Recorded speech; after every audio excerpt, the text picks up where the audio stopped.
অসংখ্য গাফেল ব্যক্তির জীবনই এটা, যে মনে করে জীবনের সব আয়োজন এই মোবাইলটা, এখানে একটা ছবি থাকা এটা সার্থকতা, অথচ দিন শেষে এটা ধোঁকা ছাড়া আর কিছু, এটা শতভাগ ধোঁকা, পিওর ধোঁকা, একেবারেই ধোঁকা।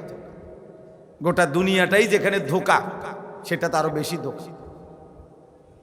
আমাল হায়াতুদ দুনিয়া ইল্লা লাহবুন ওয়া লাইব, আল্লাহ বলছে দুনিয়ার জীবন পুরাটাই তামাশা, খেলাধুলা। লাহবুন ওয়া লাইব, তামাশা। অতএব দোস্ত, টুপিওয়ালা পাঞ্জাবিওয়ালাও অনেকেই দেখলাম, দেখি আফসোস লাগে। আর সর্বসাধারণ সাধারণ মানুষের মতো যদি পাঞ্জাবিওয়ালাও একই কাজে ব্যাপকভাবে স্বাভাবিকভাবে লিপ্ত হন, এটা আল্লাহর আযাবের লক্ষণ। এটা মনে রাখেন, এটা আযাবের লক্ষণ। সাধারণ শ্রেণীর অসংখ্য কাজ পাঞ্জাবিওয়ালা টুপিওয়ালা আমাদের জিম্মাদারি তাদেরকে ফেরানোর চেষ্টা করে। আর আমরাও যদি তাদের সাথে এই বিষয়টা নিয়ে স্বাভাবিক হয়ে যাই, একেবারেই সহজভাবে আমরাও করতে থাকি, এতে করে উভয়ের একত্রিত হলে আল্লাহর আযাবের সম্ভাবনা। এটা কোরআনুল কারীমের মধ্যে যালিকা বিমা আসাউ ওয়া কানু ইয়াতাদুন, এই আয়াতের তাফসীরে আছে। বনি ইসরাইলের মানুষদের মধ্যে যখন পাপ শুরু হয়েছে, তো তখন তাদের মধ্যে নেককাররা, দিনদাররা, তাদের উলামা এবং দিনদার শ্রেণী প্রথম নিষেধ করছে। কিছুদিনের মধ্যে যখন দেখছে নিষেধ মানতেছে না, ধীরে ধীরে তারা ওদের সাথে এরাও মিশে গেছে, এদের মতোই চাল চলন, এদের মতোই করা শুরু করছে। আল্লাহ নবী সাল্লাল্লাহু আলাইহি সাল্লাম বলেন, আল্লাহ তাআলা তখন নারাজ হয়েছে, অনুগত অবাধ্য প্রত্যেকের দিল এক করে সবাইকে ধ্বংস করে দিয়েছে। হাদিসের মধ্যে আছে, আমরা অনেকেই জানি এটা, রাসূলুল্লাহ সাল্লাল্লাহু আলাইহি ওয়াসাল্লাম ইরশাদ করেছেন, আল্লাহ তাআলা জিবরিলকে একটি বস্তি, একটি এলাকায় ওদেরকে আল্লাহর নাফরমানির কারণে উল্টাইয়া ফেলার জন্য আল্লাহ আদেশ করছেন, ইন্নাল্লাহা আওহা ইলা জিবরিল আন ইকলিব হাযিহিল মাদিনা, এই শহর, এই জনপদ উল্টে দাও। আল্লাহ তাআলা বলছেন, জিবরাইল আলাইহিস সালাম ওইখান থেকে ফিরে আইসা আল্লাহর কাছে আবার বলছে, ইন্না ফীহিম আবদাকা ফুলান লাম ইয়াসিকা তরফাতা আইন, আল্লাহ এখানে আপনার এমন একজন বান্দা আছে যে এক পলকের জন্য, এক সেকেন্ডের জন্য আপনার কোনো নাফরমানি করে নাই, আপনার আনুগত্যই করতেছে। ও মিয়ারে কি করতাম, এই বুজুর্গরে কি করা? আল্লাহ তাআলা বললেন, ইকলিবহা ওয়াকলিবিল মদিনা, আগে হেরে উল্টানি দিবা, আসার দিবা প্রথম হেরে, এরপরে পুরা শহর উল্টাই। প্রথম আসারটা দিবা, শুরু করবে তারে দিয়ে। কেন? প্রশ্ন হলো কেন? তো আল্লাহ তাআলা বলছে, লাম ইয়াতামাআর ফিয়া ওয়াজহু কাত, আমার জমিনে আমার নাফরমানি চলতেছে, আমার বান্দারা প্রতিনিয়ত নাফরমানিতে লিপ্ত, অথচ তার চেহারায়, কপালে একটু ভাঁজও পড়ে নাই, চেহারাটা একটু মলিনও হয় নাই, যে আরে আল্লাহর বান্দারা কি করছে, তাদেরকে ফেরাইবার একটু চেষ্টাও করে নাই। আমি তো আল্লাহ এমনটা চাই নাই, আমি তো চেয়েছিলাম নিজের ঈমান ও অন্যের ঈমানের মেহনত, আমি তো বলেছিলাম আমর বিল মারুফ নাহি আনিল মুনকার। অতএব সে এই চেষ্টা টোটালি ছেড়ে দিল কেন? পরিবর্তন কে হবে না হবে সেটা ভিন্ন, কিন্তু চেষ্টা করা, সংশোধনের চেষ্টা করে যাওয়া, খোদার কসম এটা মৃত্যু পর্যন্ত, ইসরাফিলের ফু পর্যন্ত জিম্মাদারি। ৯৫০ বছরেও যে জাতি ইমানদার হয় নাই, সে জাতির তুফানের মুহূর্তেও পানি উঠে গেছে, তখনও নূহ আলাইহিস সালাম ওনার ছেলেকে দাওয়াত দিছে, যখন ওয়াফারাত তান্নুর, যখন পানি উঠে গেছে অলরেডি, তখনও তিনি বলছেন, কোরআনুল কারীম বলছেন ওয়াহালা বাইনাহুমাল মাউজ ফাকানা মিনাল মুগরাকিন। ওই মুহূর্ত পর্যন্ত নূহ আলাইহিস সালাম ছেলেটাকে ঈমানের দাওয়াত দিতে থাকছে, যখন শেষ পর্যন্ত তুফানের পানির একটা ঢেউ আইসা, এই সূরা আমি যে সূরা পড়ছি সূরা হুদ, এই সূরার মধ্যে আছে, একটা পানির ঢেউ আইসা ধাক্কা মারছে, বাবার হাত থেকে, নূহের হাত থেকে ছেলেটা ছুটে গেছে এবং পানিতে ডুবে গেছে, কিন্তু তিনি সেই মুহূর্ত পর্যন্ত সন্তানকে ফেরাইতে চাই। তাহলে আল্লাহর দিকে মানুষকে ফেরানো, নেক কাজের আদেশ, গুনার কাছ থেকে নিষেধ, প্রত্যেকের সাধ্যমতো মাস্তাতাতু, এই সূরাতে আছে। শুআয়ব আলাইহিস সালাম বলছে ইন উরিদু ইল্লাল ইসলাহা মাস্তাতাতু, হে আমার জাতি, দিবা নিশি তোমাদেরকে আমি আল্লাহর পথে ডাকতেছি, গুনাহ ছাড়তে বলতেছি, আমি তোমাদের সংশোধন ইসলাহ চাচ্ছি, মাস্তাতাতু, আমার সাধ্যের সবটুকু দিয়ে, আমি আমার সাধ্যের সবটুকু দিয়ে তোমাদের ইসলাহ, সংশোধন চাচ্ছি, তোমাদের পরিবর্তন চাচ্ছি। নবী সাল্লাল্লাহু আলাইহি সাল্লাম বলছেন ওয়া আনা আখিযুন বিহুজাজিকুম আনিন নার, উম্মত আমি চেয়েছি তোমাদেরকে কোমরে জড়িয়ে ধরে সবটুকু ভালোবাসা দিয়ে কষ্ট করে কোমরে জড়াইয়া ধরে হলেও জাহান্নামের আগুন থেকে বাঁচাইতে চাই। হাত ধরলে হয়তো হাত ছুঁড়ে ফেলে দিবা, কাঁধে হাত দিলে হয়তো কাঁধের হাত ফেলে দিবা, এই জন্য আমি কোমরে জড়াইয়া ধরে ধরেও চাইছি জাহান্নামের আগুন থেকে বাঁচাইতে চাই। এক সেকেন্ডের জন্য বলা বন্ধ করে নাই। জিব্রাইল এবং আজরাইল যখন দাঁড়িয়ে যান কবজের জন্য, তখনও আম্মাজান আয়েশা রাদিয়াল্লাহু তাআলা আনহার পিঠে, বুকে মাথা রাখা অবস্থায় আখিরি নবী সাল্লাল্লাহু আলাইহি ওয়াসাল্লাম মহান আল্লাহ তাআলার সান্নিধ্যে যাওয়ার মুহূর্তে, ইন্তেকালের পূর্ব সময়েও উম্মতের জন্য বলে গেছে আসসালাত আসসালাত ওয়া মা মালাকাত আইমানুকুম। আয়েশা আমার উম্মতকে বইল, আমি গেলাম আমার রবের কাছে যাচ্ছি, আমার উম্মতকে শেষবারের মতো বইল নামাজ নামাজ নামাজ, তারা যেন তাদের নামাজ ঠিক রাখে। তাইলে বলা বন্ধ করছেন? কথা বলেন না, চেষ্টা বন্ধ করেছেন? আমার ভাই, অতএব আমি শুরুতে এটা বললাম, সবাই মিলে, বুঝের মানুষ, অবুঝের মানুষ, জোয়ান মানুষ, বুড়া মানুষ, সবাই পাগল হয়ে গেছেন, সবাই চেষ্টা করতেছেন, মোবাইলে ছবি তুলবেন, ফেসবুকে ছবি তুলবেন, এইগুলা তুললে কারে দেখাবেন? কে কার ছবি দেখে? কার এত টাইম আছে? কার ছবি কে দেখে? কিত্ত দেখবো, মানুষে কাম করে কুল পায় না। এক একজনের ফেরেশানির কোনো শেষ নাই। কারো বউ অসুস্থ, কারো জি অসুস্থ, কারো পুত অসুস্থ, কারো টাকা পাও না, কারো ঝামেলার শেষ নাই, মামলা সামলা, কত ফেসালি মানুষের এক একজনের মুসিবত শুনলে মন চায় যে নিজে কদ্দুর কাঁদি তার জন্য। আর আমরা হইলাম কি এক পাগলামি, বুঝের অবুঝের সব মানুষ, জোয়ান বুড়া, শিক্ষিত অশিক্ষিত, সবাই পাগল হয়ে গেছে ছবি উঠান। হুজুর আপনার সাথে একটা ছবি উঠাবো, এটা কি উঠে? আমার সাথে ছবি উঠাবে, বুঝেন? দাঁড়াইয়া আকারে ওই ফিলিং স্টেশনে সাইয়া রইলাম, যে দাঁড়াইয়া ফেসাব করলো, দুধ দিয়ে আইছে আমার লোক ছবি উঠে। আচ্ছা বলেন না, তো তুই মুইতা ফানি লস না, খারাইয়া মতো তুই আমার লোক ছবি উঠেবি কেন? আমি কে তো ব্যাক কল, তোর লোক ছবি উঠাইতাম কেন? বলে এটা কি? এটার মধ্যে ফায়দা কি? দুটা ছবি আমার আর এই চুল্লা বেনামাজির, এর ছবি, দুজনের ছবি একসাথে দিলে ফেসবুকে মানুষে বুঝবে মাশাআল্লাহ দুজন মনে কাবা শরীফ ইমাম, মানুষে ব্যাক কল, বুঝেন না? উনি কেবল ভাত খায় আর মানুষে চিরা খায়। মানুষ বুঝে না,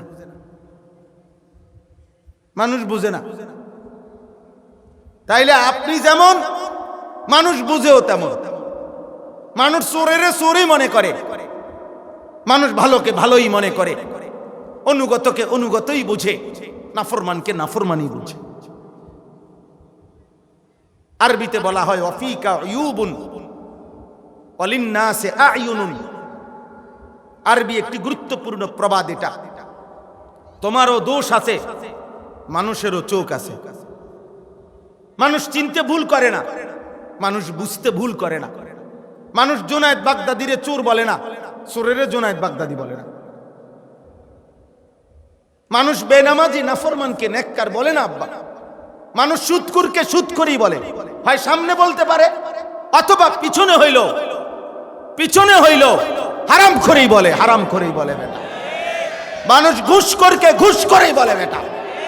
হ্যাঁ, বেবিচারীকে নর্তকী দেখে অভ্যস্ত, নাচ গান দেখে অভ্যস্ত, বেহায়া তাকে তুমি যত পাউডারই মাখো, ফেয়ার এন্ড লাভলির বালতিতেও যদি তোমারে সুবানি দেয়, মানুষ বুঝে তুমি বাটপার।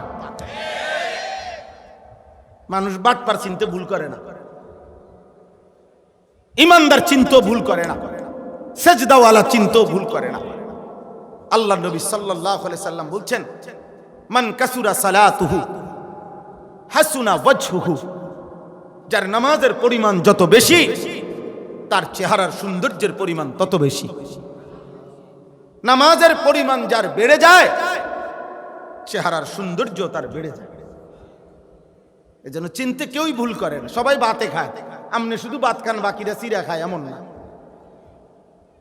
সবাই এই পৃথিবীর আলো বাতাসেই বড় হয়। হুজুর বলেন আর পাবলিক বলেন, আমি বলি আর আপনি বলেন, আমরা যেই বলেন, কেউ কাউকে অতিরিক্ত চালাক মনে করেন না, কেউ কাউকে অতিরিক্ত বুদ্ধিমান মনে করেন। সবাই বুঝে, কেউ হয়তো বলতে পারে, কেউ বলতে পারে না। এতটুকু পার্থক্য আর কি। কেউ হয়তো সামনে বলতে পারে, কেউ হয়তো পিছনে বলে, কেউ পিছনে বলে আর কি। কর্মচারী ঠিকই বসের চিনে, বস ঠিকই কর্মচারীর চিনে। হ্যাঁ, সে শ্রমিক হইতে পারে, সে বুঝে সামনের প্রশংসা আর পিছনের মূল্যায়ন এক না, সবার বেলা। এই জন্য দোস্ত আমার, ভাই আমার, বাপ আমার, বয়স্ক হন, নওজোয়ান ছেলে, তোমাদেরকেও বলি ভাই, এই অসভ্যতা ছাড়তে হবে। এই মূর্খতা যে দিবা নিশি মোবাইল কেন্দ্রিক জিন্দিগি, আমাদের দুনিয়ার বাস্তবতার জন্য, এই বর্তমান পৃথিবীর বাস্তবতা, পৃথিবীতে বেঁচে থাকা, আগামী প্রজন্মের নিরাপদ পৃথিবীর জন্য এই ব্যাপক হারে এইভাবে মোবাইলের আসক্তি, এটা কমাইতে হবে। নাহলে এই পরিমাণ অকর্মণ্য অপদার্থ, এই পরিমাণ অলস নতুন প্রজন্ম তৈরি হইতেছে, যাদের দ্বারা আগামীর সময়ে দুনিয়া গড়াও কঠিন হয়ে যাবে, আখিরাত তো নাই। ধারাবাহিক মেহনত ছাড়া মানুষ পরিশ্রমী কাজ করতে পারে না। একটি প্রজন্ম, এখনকার এই জেনারেশন, তাদেরকে মাত্রাতিরিক্ত এই মোবাইল আসক্তি থেকে ফিরাইতে হবে। আপনি বাপ, আপনি অভিভাবক, আপনি বড় ভাই, আপনি চাচা, আপনি দাদা, আপনি ফিরাবেন। বুঝে না, মানে না, এগুলো কোনো কথা না। এটা সম্পূর্ণভাবে আপনার মনের ধোঁকা, অবশ্যই ধোঁকা। একটি সন্তানকে সুসন্তান হিসাবে গড়ে তোলার জন্য এটা খুব জরুরি। আপনি বলবেন বড় মোবাইলের অনেক প্রয়োজন আছে, অবশ্যই প্রয়োজন আর আসক্তি এক কথা না। জরুরত আর আসক্তি এক কথা না। প্রয়োজন থাকলে প্রয়োজন, প্রতি মিনিটে যদি কারো প্রয়োজন হয় তো ঠিক আছে, প্রয়োজনেই ব্যবহার করবে। কিন্তু আপনার ছেলেটা পড়ে এসএসসিতে, আপনার ছেলেটা পড়ে ইন্টারে, আপনার ছেলেটা পড়ে ক্লাস 8-এ, সারা রাত ভরে, রাত 2টা-3টা পর্যন্ত মোবাইলের 2টা আঙ্গুল দিয়া এই নাফরমান কি করে আপনি বুঝেন না? আমরা চিরা খাই, আপনি বুঝেন না ওই কি করে? এই নাফরমান কি করে? গত 365 দিন খুদার 1 বছরে আপনার ছেলেটা যে একটা দিন ফজরের নামাজ পড়লো না, এই মানুষরূপী হাইওয়ান, এই মানুষরূপী পশু মুসলমানের ঘরে এমন নিকৃষ্ট সন্তান কেমনে হইল? 365 দিনের এক বছরে যে ফ্যামিলি তারে আল্লাহ চিনাইল না, ফজরের নামাজ একদিনও পড়লো না, এটা ইমানদারের ঘর হয় কেমনে? এটা মুসলমানের ঘর হয় কেমনে?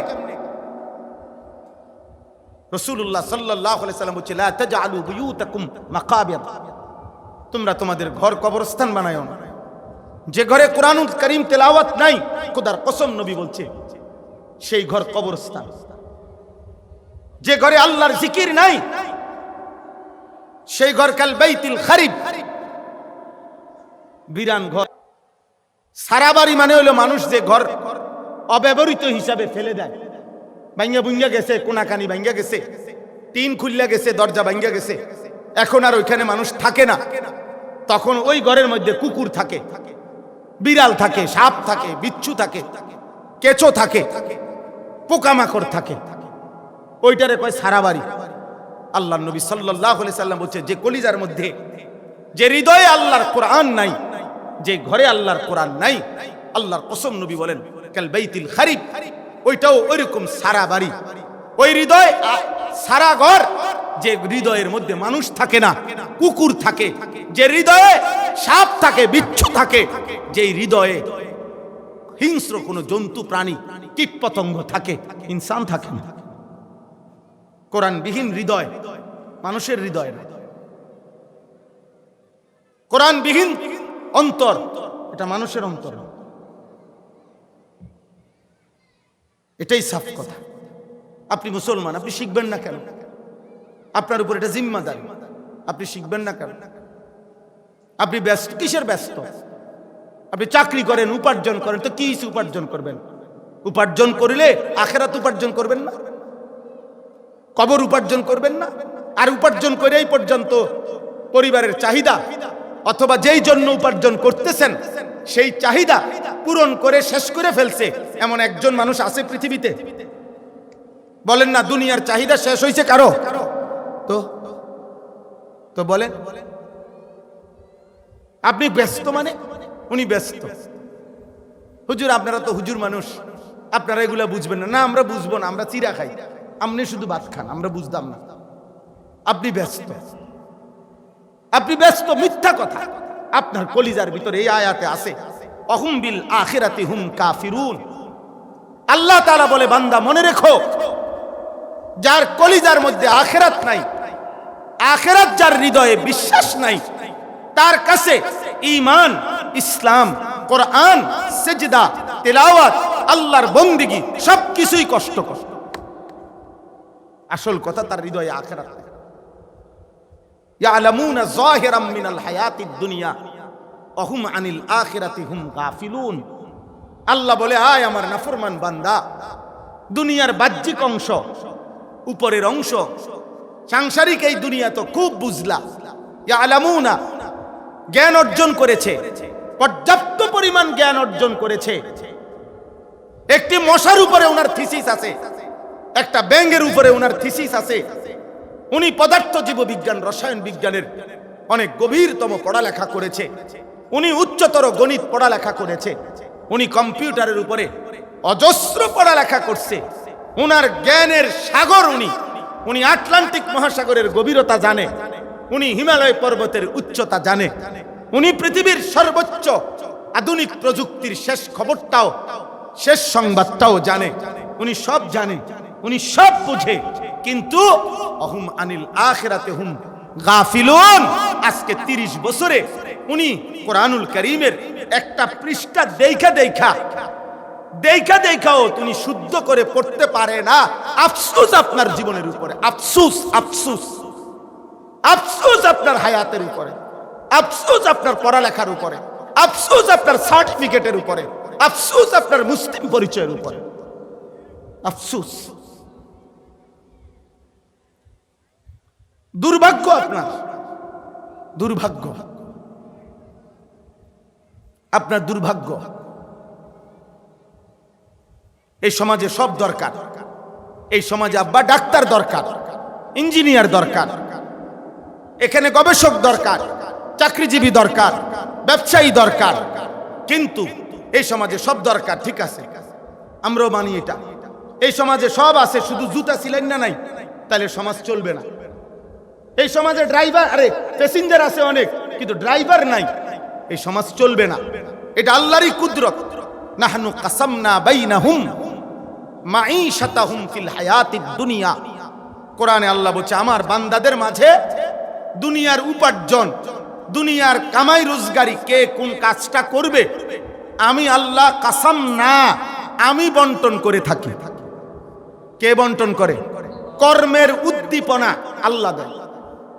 আল্লাহ দেয়, তার ভিতরে এক একজনকে এক এক কাজের প্রতি ঝোঁক, এটা আল্লাহর দান। এটা কার দান? বিশ্বাস করেন এটা। নাই তো যদি একজন চেয়ারম্যান একটা এলাকার, যে আপনার 4000 ভোটার, ওদের ভোটে আপনি চেয়ারম্যান হইছেন, আপনি তারে 20টা কাম লেখা দেন যে এখানে আপনি ঠিক করে দিবেন, কিছু লোক সিএনজি চালাইব, কিছু অটো চালাইবে, কিছু প্রাইভেট কার চালাবে, কিছু বাথরুম পরিষ্কার করবে, কিছু জুতা সিলাইব, কিছু দোকানদারি করবে, কিছু মুদি মাল বেচবে। কে কোনটা করতো আপনি ঠিক করে দেন। তা আপনি দেও খেয়ে বেড়া দেও। চেয়ারম্যানে কোক যার নামে লিখবো যে তুমি জুতা সিলাইবা, সে তো তার জুতাটা লয়ে লইব হাতে। কো কি রে বেটা, আমি কি ভোট কম দিছি নাকি?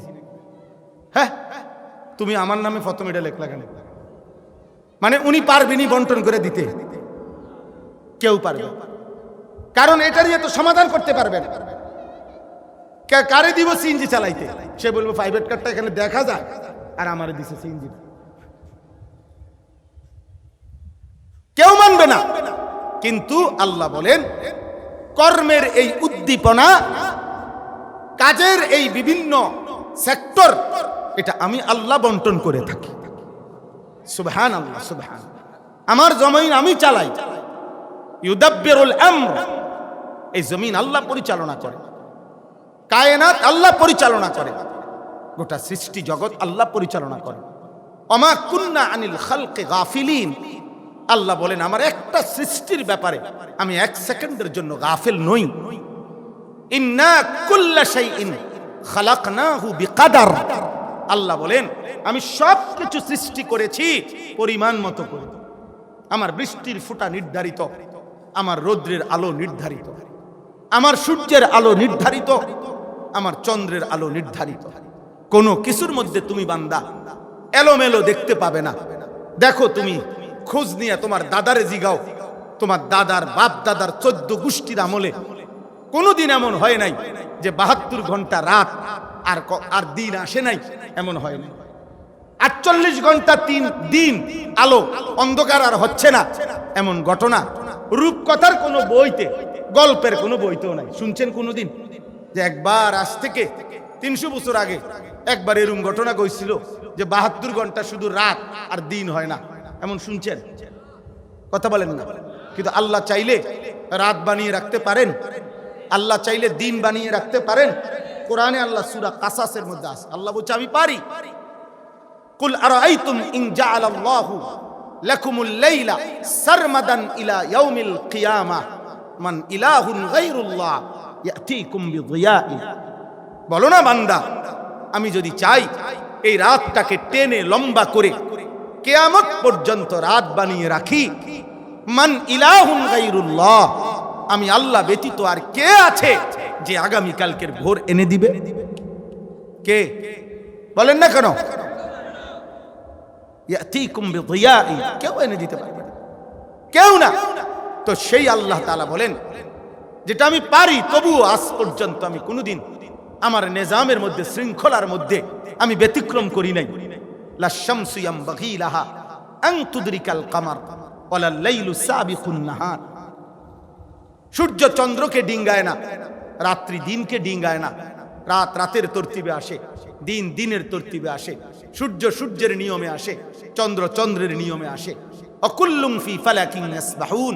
আর আমার গোটা সৃষ্টি একটি নির্দিষ্ট কক্ষপথে, কিয়ামতের দিকে, হাসরের দিকে, একটি নির্দিষ্ট কক্ষপথের দিকে ধাবমান, চলমান। তোমরা যেমন চলছো কিয়ামতের দিকে, আমার গোটা সৃষ্টিও চলছে কিয়ামতের দিকে। সব এক গতিতে, একটি নির্দিষ্ট গন্তব্যে সবাই ধাবমান। তো আমার বলার উদ্দেশ্য হলো, দুনিয়া আল্লাহ তাআলা আপনার জন্য বন্টন করছেন, আপনি আমি কর্ম করতেছেন, আপনি সব দুনিয়া বুঝেন, আপনি বৈষয়িক দুনিয়া, উপার্জনের দুনিয়া, আপনার কামাই রোজগারির যেই সেক্টরটা যেখান থেকে আপনি উপার্জন করেন, এটা আপনি এতটা বুঝেন, কিন্তু আপনি আখিরাত বুঝবেন না কেন? আপনি 2 রাকাত নামাজ সুন্নত মোতাবেক পড়তে পারেন না কেন? আপনি 5টা সূরা 10টা সূরা শুদ্ধ পড়তে পারেন না কেন? আপনি এমন আকাম লইলেন কেন? হ্যাঁ, বিষয়টা কি? আপনি যেই মালিকের ভাত খাইতেছেন ওই মালিকের কালাম পড়তে পারবেন না কেন? আপনি যার চোখে দেখেন তার চোখে তার আয়াত দেখবেন না কেন? আপনি যার কানে শোনেন তার কানে সেই রবের কথা শুনবেন না কেন? আপনি যার দিল দিয়ে ভাবেন সেই অন্তরে ওই মালিকের কথা ভাববেন না কেন? মনোযোগের জন্য 3 জিনিস একত্র করা জরুরি: কান, চোখ এবং অন্তর। এই 3 জিনিস যে একত্রিত করে, একসাথ করে, কোনো একদিকে ফেরায়, তাহলে মনোযোগ তৈরি হয়। এটাই তাফসীরে কথা। এই জন্য কোরআনুল কারীমের মধ্যে আল্লাহ তাআলা এই 3টি অঙ্গের কথা আলাদা অনেকবার উল্লেখ করছে। কুল হুয়াল্লাযী আনশাআকুম ওয়া জাআলা লাকুমুস সামআ ওয়াল আবসারা ওয়াল আফইদা। হে নবী, আপনি বলুন, আল্লাহই তোমাদেরকে সৃষ্টি করেছেন এবং আল্লাহই তোমাদের জন্য কান, চোখ এবং অন্তর বানিয়েছেন। তাহলে এই কান, চোখ, অন্তর, এই 3টি অঙ্গের কথা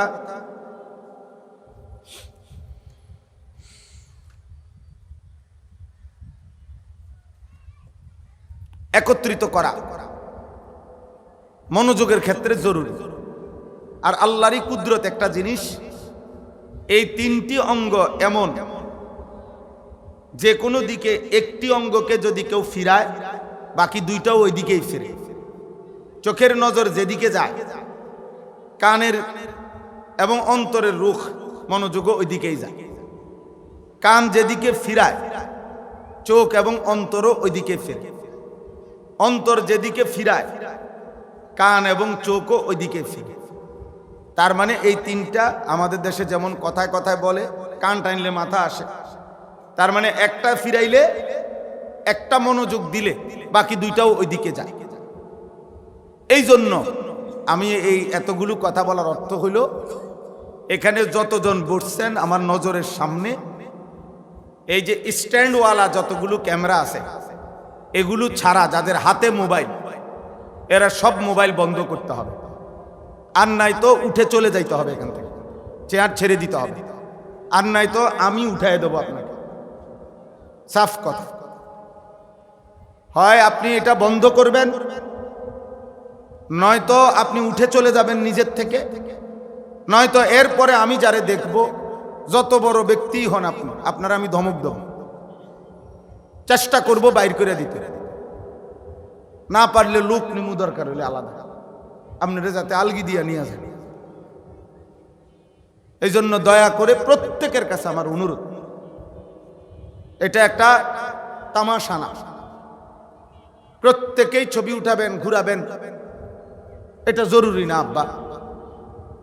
একটি আয়োজনের মধ্যে অনেক স্বপ্ন, ইচ্ছা, পরিকল্পনা। এই বৃষ্টিমুখর পরিবেশে ওনাদের এই সর্বোচ্চ সুন্দর করার এই ব্যবস্থাপনা, এটা কয়টা ছবি উঠবে প্রত্যেকের মোবাইলে, এতটুকুর জন্য না। এটা ইনসাফ হইতে পারে না, ইনসাফ হইতে পারে না। এটা যার যার মতো যার যার মোবাইলে 10-20টা ছবি তুলবেন, এর জন্য এই এত বড় আয়োজন না, এবং এতে মনোযোগ হয় না। যার চোখ মোবাইলের দিকে থাকে, হাতে ধরে রাখে, মনের অজান্তেই বারবার এখানেই নজর যায়।